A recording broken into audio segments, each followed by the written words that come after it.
लागे नहीं डच। बोला कवन खानदान के फंसावलू लभ। सुना कुछ बोला पे डांट देलू लागे नहीं डच। बोला कवन खानदान के फंसावलू लभ। मारे सिक्सर के 6 गोली छाती में रे।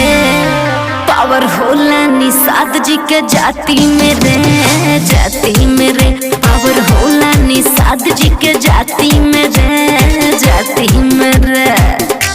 पावर होला निषाद जी के जाति में रे।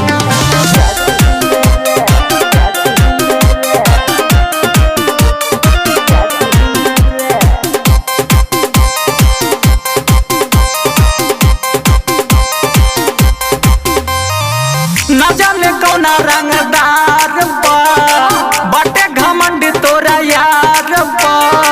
तोरा जैसे गुंडा के बना के लवंडा दिह न चाहिए दुबार का बुझाए बाबू हो बुझतानी न जाने कौना रंगदार बटे घमंड तोरा यार। तोरा जैसे गुंडा के बना के लवंडा दिह न चाहिए दुबार चाल शेर के न दम होला हाथी में रे।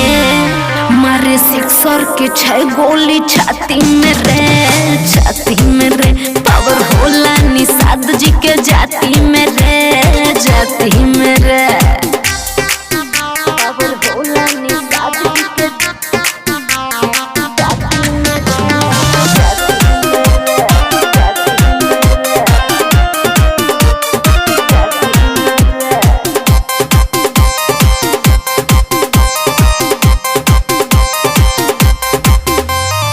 ले लियो हमारा का जान के बंद कर अपना गुमान के। पढ़ते सोझा ठोके लगबे सलामी राहुल विनोद निषाद के। समझ में आल ना? अरे बोला ना हम देखे। ले लियो हमारा का जान के बंद कर अपना गुमान के। पढ़ते सोझा ठोके लगबे सलामी राहुल विनोद निषाद के। सोनुआ जमीला दी है माटी में रे। मारे सिक्सर के 6 गोली छाती में रे, छाती में रे। पावर होला निषाद जी के जाति में रे, जाति में रे।